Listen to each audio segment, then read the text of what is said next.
السلام عليكم، يا اهلا وسهلا بكل عشاق الكروشيه. اهلا بكم في عالم الكروشيه، عالم كله ابره وخيط، في لمسه بتتعمل بحب وبصبر وبايدين طبعا مصريه.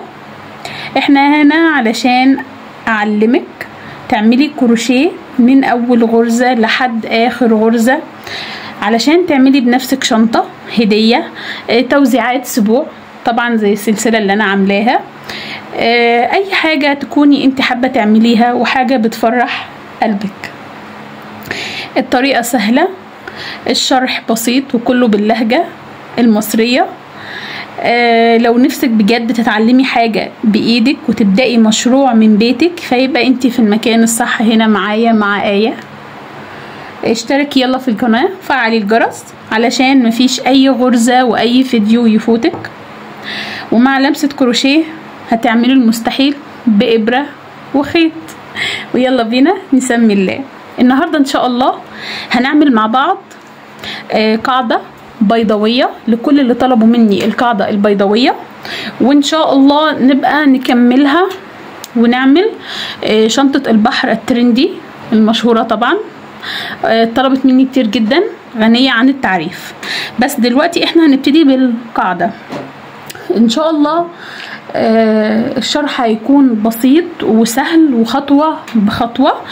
النهاردة انا استخدمت خيط قطن، مكرمية قطن 1.5 ملي، طبعا اللون اللي تحبيه وتفضليه. استخدمت معاه ابرة مقاس 4، وهستخدم معايا برضو ابرة تكون مقاس صغير، انا مستخدمة هنا 2، وابرة تنظيف ومقص وماركر. لازم يكون معانا ماركر طبعا للمبتدئين او اللي بيتلخبط. وهنسمي الله. مبدئيا دلوقتي انت لو عايزة تحددي اي مقاس قاعدة انت بتعمليها، مقاس القاعدة طبعا القاعدة ليها طول وعرض. طيب انا امتى وازاي احدد القاعدة هتبقى مثلا كام سلسلة او طولها ايه بناء على كده؟ طيب دلوقتي هنفترض مثلا ان طول القاعدة 25 سنتي وعرض القاعدة 10 سنتي. طيب ابدأ احدد السلاسل بتاعتي ازاي؟ هحسب ان طول الشنطة اللي هو 25 هطرحه من عرضها اللي هو 10، هيتفضل لي 15 سنتي. فمعنى كده ان عدد السلاسل اللي انا هبتدي فيه هيبقى طوله 15 سنتي. انا دلوقتي مش بتكلم بالعدد، انا بتكلم بالسنتي بالمزورة. تمام؟ زي ما قلت انا جبت المزورة، هنحددها بناء على كده. يعني انا قلت الاول انه لو مثلا نفترض انه طولها 25 وعرضها 10، فهنطرح 10 اللي هو العرض من الطول. العرض قلنا 10 والطول 25، هيتبقى 15، هنرتفع عدد السلاسل طولها 15 سنتي. بس انت بتحددي القاعدة بتاعتك بناء على كده. اي قاعدة انت هتعمليها اعرفي طولها كام وعرضها كام، وتروحي العرض من الطول هيطلع لك الرقم هو ده، هتقيسيه بالمزورة. زي ما انا هشتغل دلوقتي، يعني انا هشتغل دلوقتي مش عدد سلاسل، انا هشتغل سلاسل بتاعتي طولها كذا، وده بيفضل طبعا عشان كل سمك خيط بيختلف على التاني. انت ممكن تعملي 10 سلاسل، تعملي عدد سلاسل يكون طولها 10 سنتي، وتعملي نفس عدد السلاسل بسمك خيط تاني يطلع طول مختلف، لان سمك الخيط بيختلف عن بعضه. تمام؟ فانا هنا زي ما قلت الخيط بتاعي 1.5 ملي، ومعايا ابرة التنظيف ومعايا مقص ومعايا القاعدة اللي انا هنفذها ان شاء الله. القاعدة بتاعتي بيضاوية زي ما قلت. هنرتفع عدد سلاسل هيكون طوله 20 سنتي.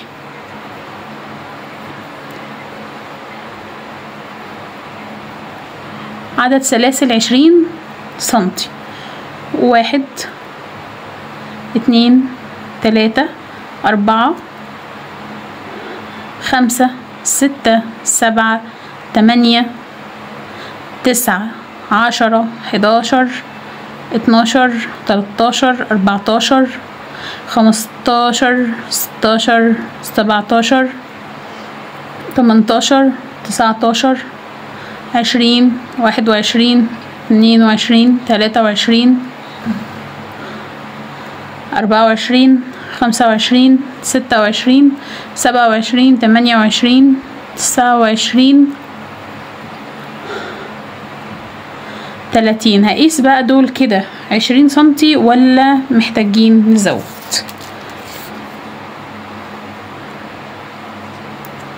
من الاول كده خالص ما نتلخبطش. سبحان الله زيادة غرزة واحدة عاملة 21، يعني لحد هنا غرزتين. هنتراجع كده الغرزتين دول. طيب 20 حلو قوي. انا كده ارتفعت عدد سلاسل طولها 20 سنتي. ملكيش دعوة انا عملت كام سلسلة، لان زي ما وضحت ان ده سمكه 1.5 مللي، فممكن انت تستخدمي ملي هتحتاجي عدد سلاسل اطول، ولو استخدمتي 2 مللي وهكذا. فالسمك محتاجين احسن، اللي بيفضل المزورة. طيب احنا شغلنا كله عبارة عن عمود بلفة. اللي بيتفرج لسه اول مرة ويتابعني في الفيديو يا ريت يرجع للسلسلة التعليمية، هتلاقي فيها العمود بلفة عشان الامور تبقى اوضح واسهل بالنسبة لك. تمام، انا كده ارتفعت السلسلة طولها 20 سنتي. هنعمل ايه؟ هنرتفع 3 سلاسل، 1 2 3 بمثابة اول عمود. هنعمل ايه بقى؟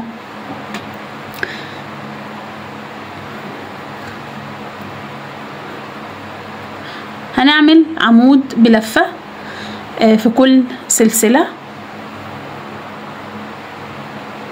خلاص احنا كده ال3 سلاسل الارتفاع دول ملناش علاقة بيهم.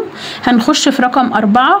هنلف طبعا الخيط على الابرة ونخش في الضلع الخلفي الباك لوب ونسحب الخيط، وهكذا فوق كل سلسلة فيها كده عمود بلفة.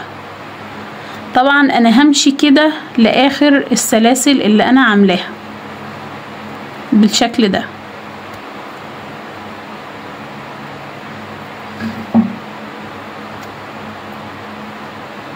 وريحي ايدك وانت بتشتغلي، ما تشديش الخيط ولا تشدي الابره، يعني خلي كل حاجه كده في ايه، في المرتاح عشان ما تبقيش متضايقه.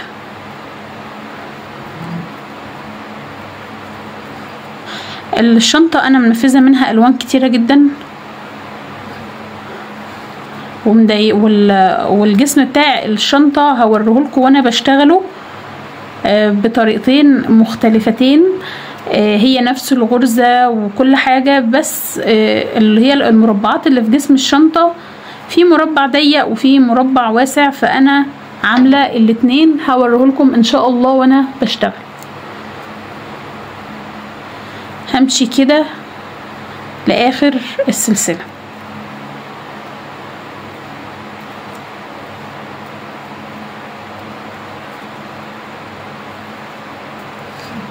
اتمنى تكونوا عرفتوا ازاي تطلعوا مقاس القاعدة اللي انتوا هتشتغلوه، مقاس السلاسل الاساسية اللي هي اساس القاعدة زي ما شرحت. شوفي بقى العرض والطول ايه وتطرحيهم، وبناء على كده هتحددي ارتفاعك في عدد السلاسل بالمزورة هيكون ايه، وتنفذي ايا كان القطعة اللي هتنفذيها طولها وعرضها، واقسميه واطرحيهم واعملي السلاسل وشوفي الطرح اللي هيطلع لك ايه، وقيسيها بالمزوره واشتغلي عليها وهيطلع لك ان شاء الله المقاس مظبوط.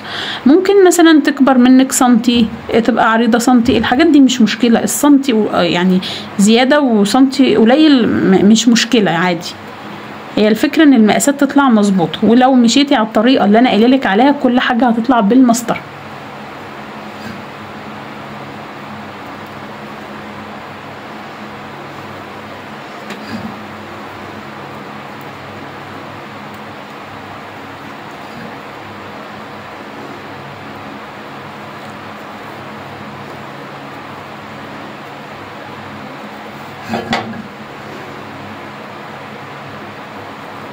انواع الخيط القطن كتير، لان انا سألت السؤال ده كتير جدا، ايه نوع الخيط، ايه نوع الخيط. الخيط قطن، انواع القطن دي في كذا نوع، يعني انت بتروحي المحل اللي انت بتتعاملي معاه واختاري الفتلة الناعمة على ايدك. هو في اسامي معروفة فيها، بس يعني ايه كل واحد بيفضل نوع برضو، فانا بكتفي ان انا بقول قطن وانتي تروحي بقى تجيبي النوع اللي انت حباه. انا هنا وصلت خلاص السلسلة اللي قبل الاخيرة.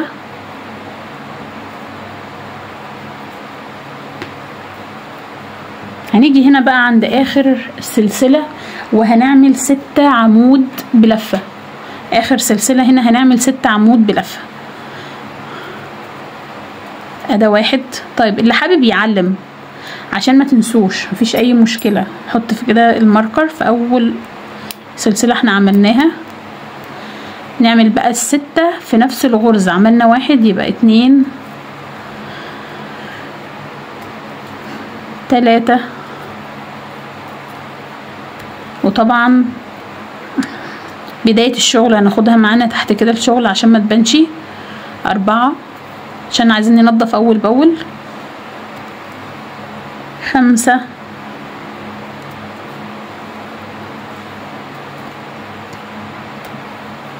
6. كده انا عملت 6 غرزة عمود بلفة في نفس الحلقة. طيب انا هنا شغالة على بداية الخيط. طيب هنعمل ايه؟ هنكمل كل الصف ده كده عمود بلفة مقابل العمود بلفة، عمود بلفة المقابل بتاعه هنا عمود بلفة، وهكذا في المقابل بتاعه عمود بلفة، وهكذا. هشتغل معاكم. احنا هنا خلاص الغرزة دي عملنا فيها 6 عمود بلفة. نعمل بقى في اخر سلسلة ماركر برضو علشان مش عايزاكم تتلخبطوا، يعني التزايد ده بالذات عايزين نمشي بالمظبوط، فحطي ماركر في الاول وماركر في الاخر. انت لو مش موجود عندك ماركر وبتتفرجي ولسه بتعملي القاعده لاول مره ومش متاح عندك ماركر، ما توقفيش الشغل. البنس بتاعه الشعر السمراء ممكن تحطيها وتقضي الغرض. الدبابيس اللي هي بتاعه الطرحه ممكن، مش اللي هي بتتقفل دي كليبس على بعضها. تمام، مفيش كل ده. ممكن تقطعي خيط يكون لون مختلف او فتلتين صغيرين جدا وتدخليهم بس في الاول وفي الاخر. يعني انت حطي اي علامة، مش شرط ماركرات، مش متاح الماركر ما توقفيش الدنيا. هنخش في الغرزة المقابلة ليها وركزي عشان ما تخشيش في ال6 غرز. طبعا هنداري الخيط زي ما قلت عمود بلفة. هتكملي كده فوق كل غرزة عشان يبقى المقابل بتاعها عمود بلفة، كل غرزة المقابل بتاعها عمود بلفة كده.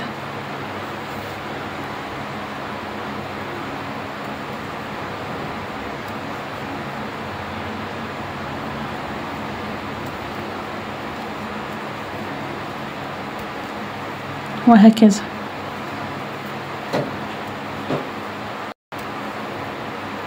انا هنا دريت الشغل معايا، باقي بس الحتة الصغيرة دي هقصها علشان ما تضايقنيش. وهو ده الهدف من اللي انا قلت ان احنا عايزين اول باول عشان ما ننساش اي حاجة، اي طرف خيط ويبقى شكله مش ظريف. هكمل عادي.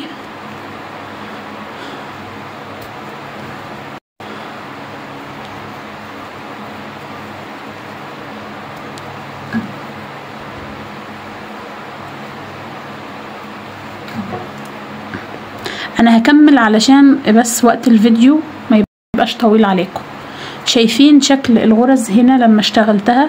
كل غرزة مقابل معاها غرزة. انا ماليش دعوة هنا بال6 هم، يعني اولها ماركر واخرها ماركر، هتجاهلهم بقى خلاص عشان بس اعمل الكيرف بتاع الدايرة. هنا عمود بلفة المقابل بتاعه متساوي وشكله مظبوط جدا. ليه بقى؟ لان انا زي ما قلت بخش هنا فكل انت ما تخشي تعملي هنا زي ما قلت في المقابل بتاع العمود في نفس السلسلة هيديك الشكل الحلو ده. انا هكملها وارجع لكم. طيب انا هنا خلصت السطر خلاص، انا وصلت عند الغرزة اللي قبل الاخيرة. هعمل عمود بلفة، هاجي بقى عند اخر حاجة اللي هي ارتفاع الثلاث سلاسل، هخش فيها واعمل 5 عمود بلفة علشان احنا بالفعل ارتفعنا 3 سلاسل بمثابة اول عمود. وزي ما قلت نعلم بالماركر كده اول عمود بلفة، اكمل بقى نعمل 5 لان احنا عندنا ارتفاع 3 سلاسل، بقى 2 3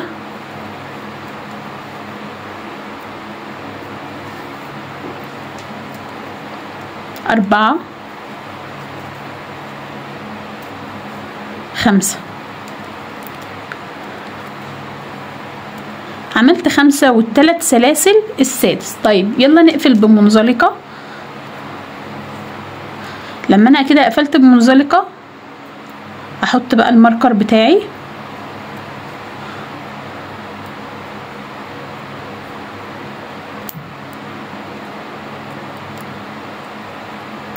يبقى انا معايا هنا اداة 1 2 3 4 5 واللي فيها الماركر 6. معايا هنا الماركر 1 2 3 4 5 واللي فيها الماركر 6. يبقى انا كده ماشيه مظبوط. هنا الشكل زي ما قلت لكم في المنتصف بالظبط، الشكل حلو جدا. طيب هنعمل ايه بقى السطر التاني؟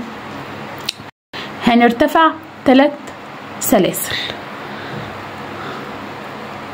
1 2 3. ارتفعت ال3 سلاسل.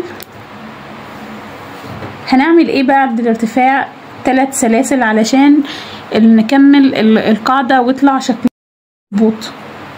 هنعمل فوق كل عمود بلفة عمود بلفة عادي خالص، كل العمود بلفة، كل ده هنعمل فوقه عمود بلفة لحد ما نوصل لل6 غرز علشان نعمل التزايد بتاعنا. هكمل معاكم كده كذا غرزة، يعني خلاص دي كده بمثابة العمود ده مش العمود اللي بعده، واعمل عمود بلفة وهكذا.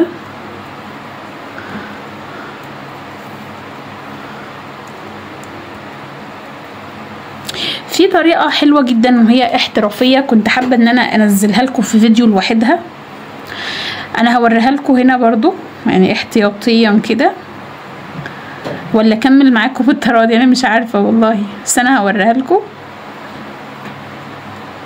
احنا هنا لما احنا هنا قفلنا بمنزلقة، مش هنقفل بقى بمنزلقة. هنعمل ايه؟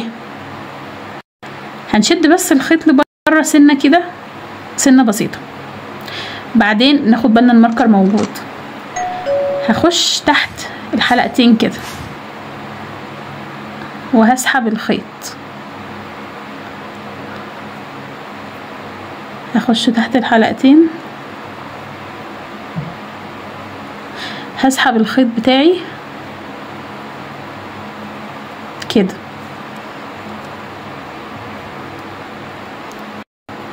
هضيق بس كده سنة زي ما انا كده. هقوم داخله تاني تحت الحلقة واسحب الخيط، هعمل حشو كده اول عمود، وهخش تاني كده في الحلقة الخلفية اللي على الشمال دي واعمل عمود، يعني اعمل قصدي حشو كده بمثابة اول عمود. هي سهلة جدا واحترافية قوي على فكرة، يعني عشان ما يبانش ال3 سلاسل بتبقى رخمة شوية. عايزين نطولها اكتر بنعمل في الضلع اللي على الشمال هنا كده، بنخش ونرفع ونعمل حشو بمثابة اول 3 سلاسل، وفي نفس الوقت شكلها احسن واحترافية اكتر قوي. يعني انا قلت اوريكم الغرزة دي، وفي الغرزة الاساسية اللي هي ارتفاع ال3 سلاسل. اللي حابب يعمل دي واللي حابب يعمل دي براحتكم بقى، بس في الشكل وكل حاجة دي حلوة، لان خلاص انت كده بتتعاملي معاها بمثابة اول عمود، بيبقى شكلها حلو. نكمل بالطريقة دي مفيش مشكلة. بس انا هنا كمل اهو. انا هنا افضل ان احنا نخليها ماشي خلاص، نخليها زي ما هي 3 ماشي ونكمل. على فكرة احنا ممكن ناخدها برضو بنظرنا، يعني انت لو شايفة ان هي انا هنا عملت 3، لو انت شايفة ان هي 2 بس وانت شادة ايدك في الخيط ممكن تخليها 2 بس. شايفة ان هي 3 كويسة ممكن تخليها 3. يعني لو انت شادة ايدك في الخيط قوي هتبقي محتاجة انك تزودي شوية. نكمل فوق كل عمود بلفة عمود بلفة. انا كده عملت لكم طريقتين، ارتفاع 3 سلاسل وارتفاع الغرزة اللي هي الاحترافية دي، شكلها حلو، اللي يريحك اعمليه. انا كنت هعمل لها حلقة لوحدها بس يلا بقى عندنا عملتها معاكم. فوق كل عمود بلفة عمود بلفة لحد ما اوصل ل6 سلاسل التزايد بتوعي، علشان اشوف هنعمل ايه فيهم عشان نبدأ نكون شكل القاعدة بتاعتنا. فوق كل عمود بلفة عمود بلفة. نتأكد ان احنا بنخش تحت الحلقتين عشان زي ما قلت في الاول يطلع لنا الشكل الجميل الاحترافي ده، يطلع لنا برضو الشكل الجميل ده. هكمل وارجع لكم. طيب انا هنا خلصت السطر التاني، جيت عند التزايد اللي هو 6. هنعمل ايه دلوقتي؟ هفك الماركر كده هشيله هعمل 2 تزايد في كل واحدة. يعني دلوقتي انا عندي اول عمود بلفة هعمل فيه 2 عمود بلفة، يعني انا عندي 6 عمود بلفة هيبقى 12 عمود بلفة. فوق كل عمود بلفة 2 عمود بلفة. شلت الماركر ورجعت حطيته تاني في اول تزايد، يبقى ده 1 2 كده عمود بلفة. تاني العمود اللي بعده 2 عمود بلفة، ده 1 2 عمود بلفة. اللي بعده 1 2. يبقى احنا كده لما وصلنا لل6 هنعمل فيهم كل واحدة 2، يعني 12. كل غرزة عمود بلفة هنعمل فوقيها 2 عمود بلفة، يبقى الإجمالي 12 عمود بلفة. وطبعا حطيت ماركر علشان ما تتلخبطوش، وحطي كمان انتي علامة علمي بيها الشغل. وزي ما وضحت لك مش شرط ماركر، حطي اي حاجة عندك تعلمي بيها الشغل. انا كده عملت ال 12 غرزة بتوعي، هحط بس الماركر ونعدهم ونتأكد، لان اهم حاجة التزايد. 1 2 3 4 5 6 7 8 9 10 11 12. انا كده تمام. يلا هعمل ايه؟ هكمل السطر ده كله لحد ما اوصل عند التزايد التاني، علشان التزايد التاني هعمل فيه نفس ما عملت في ال6 اللي هنا. هعمل 2 2 2 2 هيبقى 24. وانا هكمل معاكم في التزايد، فانا هكمل بقية السطر وارجع لكم. انا هنا خلصت السطر التاني المقابل بتاعه، وعلشان انا شغالة فوق الحلقتين كل غرزة عمود بلفة فوقيها عمود بلفة، فمديني الشكل الحلو ده، نظافة الشغل دي. طيب انا هنا خلاص وصلت عند ال6 التزايد. هشيل الماركر بتاعي واعمل فوق كل عمود بلفة 2 عمود بلفة. احط الماركر تاني علشان ما نتلخبطش. الماركر مش عايز يتقفل، بتراخم عليا. 1 2. العمود اللي بعده 2 عمود بلفة. 1 2 انا هغيره بجد رخم قوي.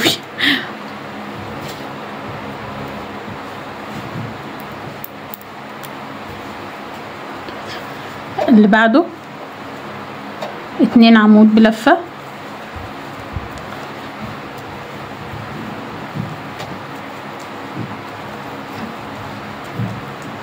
اللي بعده 2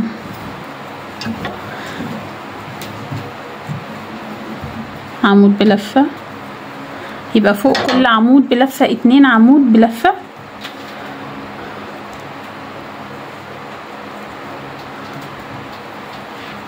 فوق كل عمود بلفة 2 عمود بلفة. اشيل الماركر علشان هنشتغل هنا 2 عمود بلفة.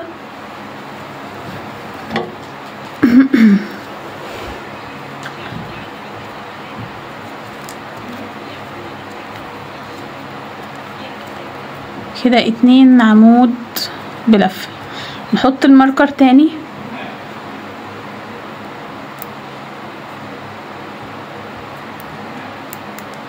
طيب هنعمل ايه بقى؟ احنا كده خلصنا السطر التاني. هنقفل بمنزلقة زي ما قفلت السطر الاولاني ولا هتقفله زي ما قفلت السطر التاني؟ دي بقى حاجة ترجع لكم. انا كده وريتكم الطريقتين واللي يريحكم اشتغلوه. انا هنا قفلت بمنزلقة تمام. اعد بقى ال 12 عمود بلفة بتوعي. 1 2 3 4 5 6 7 8 9 10 11 والماركر في ال 12. كده التزايد بتاعك ماشي صح. السطر التالت بقى هنعمل ايه؟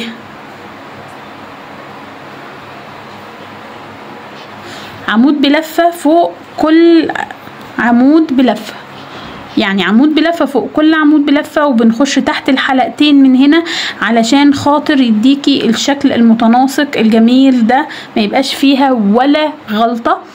تتأكدي ان الابرة تحت الحلقتين دول. فكده اوكي تمام.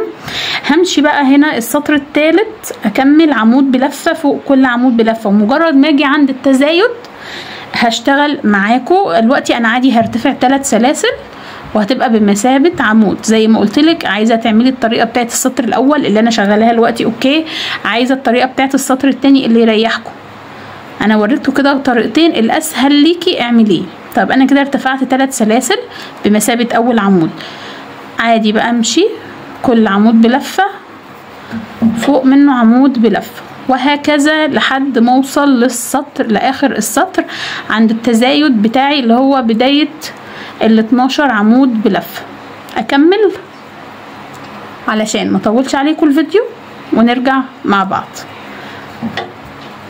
كده ان شاء الله الشغل سهل وبسيط لحد ما نكمل القاعدة. طيب يلا انا وصلت معاكم هنا كده لغاية السطر الثالث. هبدأ هنا اخش عند التزايد بتاعي ال 12 عمود بلفة. اول غرزة من ال 12 هنا فيها الماركر. هشيل الماركر. هنعمل ايه؟ 2 عمود بلفة. ده 1. هحط طبعا الماركر عشان ما نتلخبطش. بعدين 2،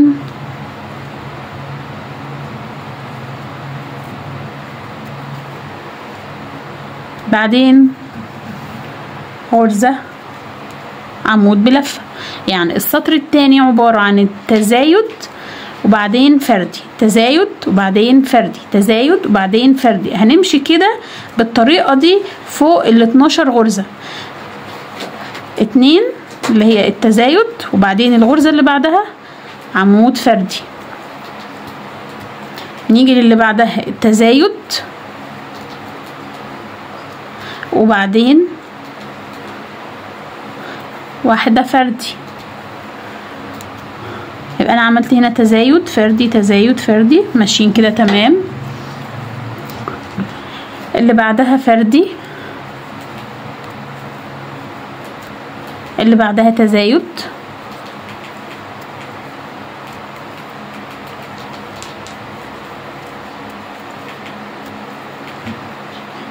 اللي بعدها فردي،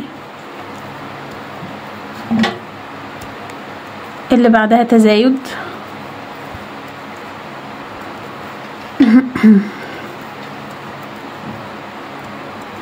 اللي بعدها فردي،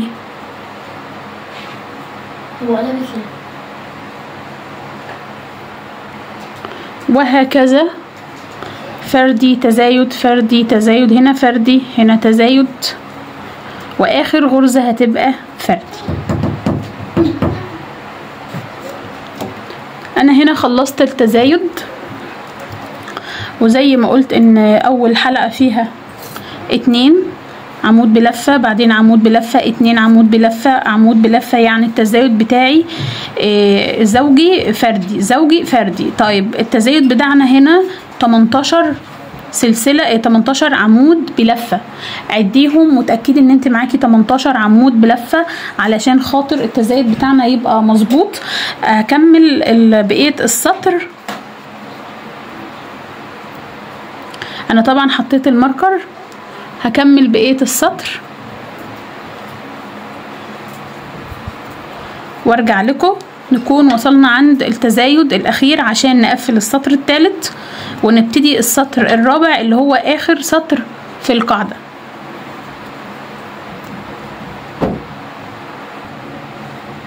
انا هنا خلاص خلصت بقية السطر هنا، وزي برضو ما قلت لكم كل مره بوضح ان انا عشان داخله فوق كل عمود بلفه عمود بلفه، الشكل كويس جدا ويعني شكلها احترافي اكتر. خلاص انا هنا وصلت عند التزايد اللي هو كان 12، اشيل الماركر بتاعي واعمل 2 عمود بلفه، 1، احط الماركر الاول عشان ما نتلخبطش،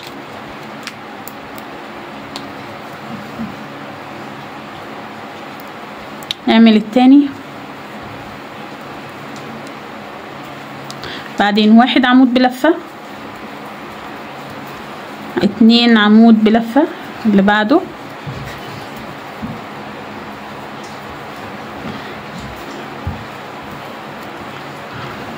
بعدين اللي بعده 1 عمود بلفة، بعدين 2 عمود بلفة، وهكذا 1 عمود بلفة 2 عمود بلفة، زوجي ومفرد زوجي وفردي.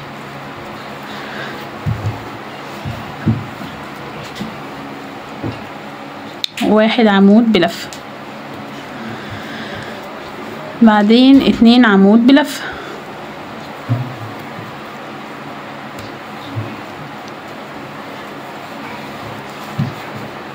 بعدين 1 عمود بلفة، 2 عمود بلفة،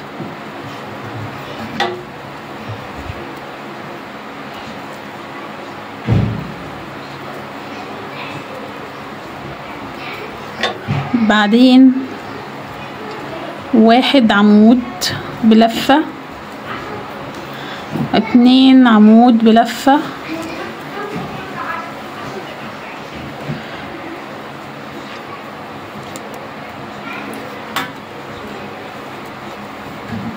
بعدين 1 عمود بلفة،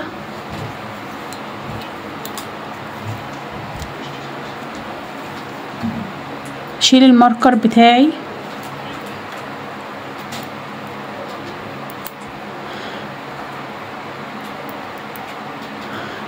نعد 18،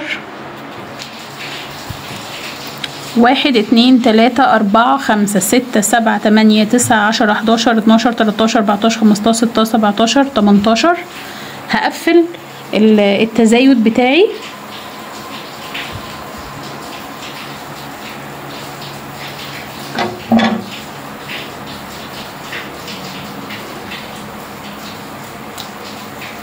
بمنزلقة.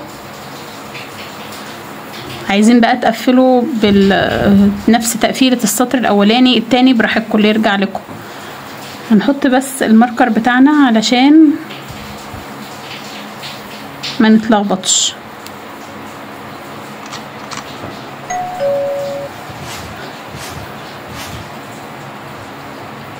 ان شاء الله يكون شرحها بسيط علشان نبتدي في السطر الرابع وهو السطر الاخير. طب انت لو عايزه يعني توقفي القاعده على كده تمام، عايزه تكملي يعني كمان سطر رابع خامس سادس براحتك، عايزه توقفي على كده براحتك. طيب ارتفعت 3 سلاسل، اعمل عمود بلفه فوق كل عمود بلفه لحد ما نوصل للتزايد بتاع السطر الثالث عشان نعمل التزايد بتاع السطر الرابع. وانا كده بالنسبه لي القاعده بتاعتي هوقفها على كده علشان نكمل فيها بقية شغلنا. عمود بلفة فوق كل عمود بلفة، عمود بلفة فوق كل عمود بلفة، وهكذا اكمل انا بقية السطر. ولما اوصل عند التزايد ارجع لكم علشان خاطر الفيديو ما يبقاش طويل عليكم. انا هنا خلاص السطر الرابع وصلت عند التزايد بتاع السطر الثالث. شيل الماركر. هنعمل ايه؟ اول غرزة 2 عمود بلفة،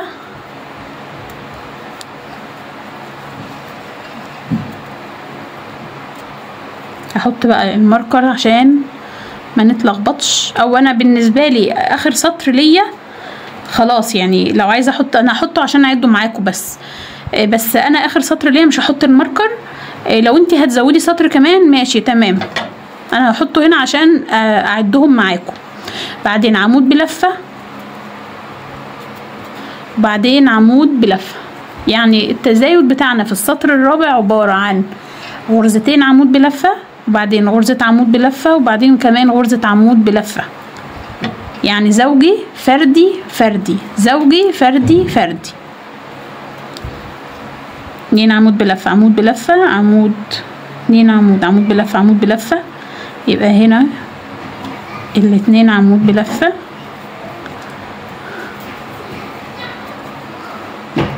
وبعدين عمود بلفة،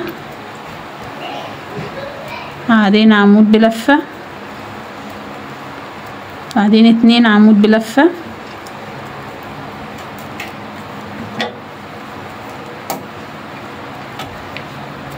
يبقى 2 عمود بلفة، عمود عمود، 2 عمود عمود، 2. يبقى اللي بعده عمود عمود،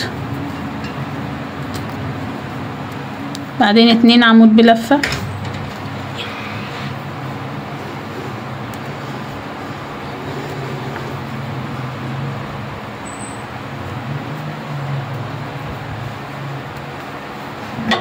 بعدين عمود بلفة، عمود بلفة، 2 عمود بلفة،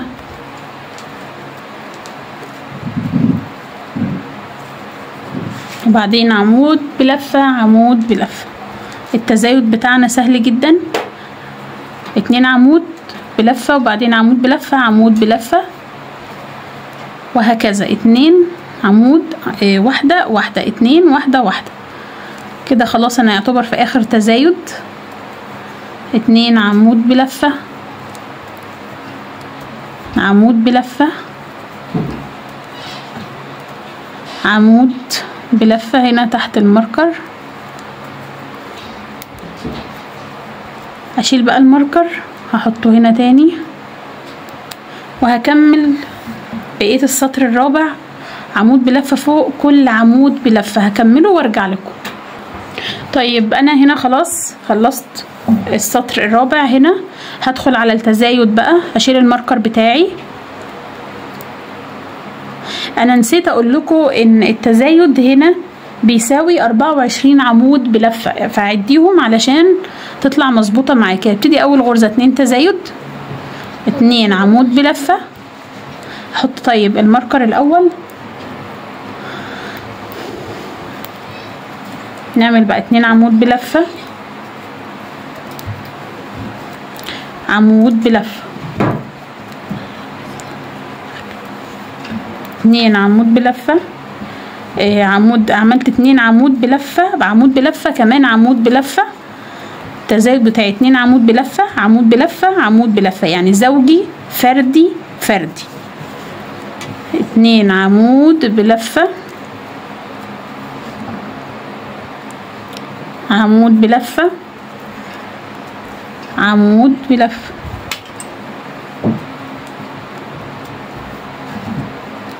بعدين 2 عمود بلفة،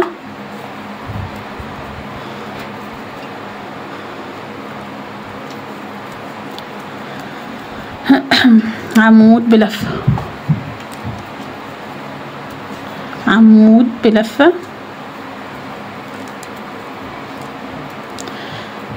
2 عمود بلفة،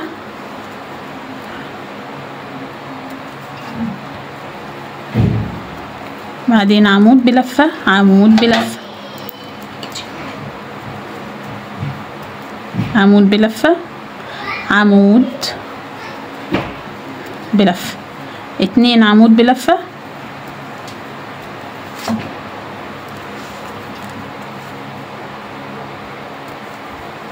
بعدين عمود بلفة،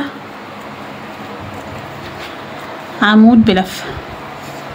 خلاص اخر تزايد هنعمله هنا مع بعض 2 عمود بلفة،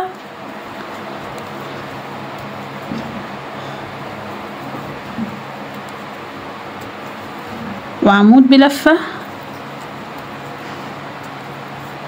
عمود بلفة. اشيل بقى الماركر اللي كان في السطر الثالث، اعد معاكم ال 24 غرزة اللي هما التزايد، اللي هما مقابل السطر، مقابل الجنب التاني من التزايد. 1 2 3 4 5 6 7 8 9 10 11 12 13 14 15 16 17 18 19 20 21 22 23 24 مقابل الجنب التاني 24 عمود بلفة. كده الشغل مظبوط. هقفل بمنزلقة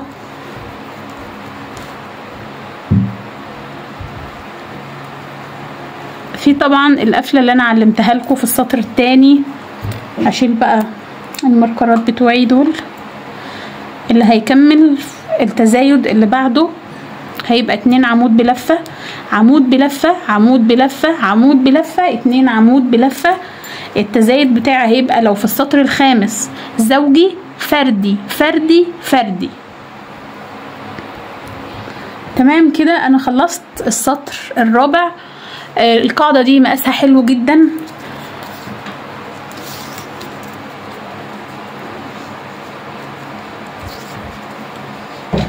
واحد 31 في 13. انا هكمل واعمل الشنطة الترند اللي هي بتاعت المصايف. بس انا هكتفي النهاردة بالفيديو ده في القاعدة، وان شاء الله اللي حابب يكمل معايا الشنطة يتابعني. هكمل بقية الفيديو ان شاء الله، او ممكن انزلها جزء تاني. اتمنى يكون الشرح واضح بسيط سهل، الغرزة تكون واضحة واللون يكون واضح. وان شاء الله اي سؤال او اي استفسار سيبيلي سؤالك.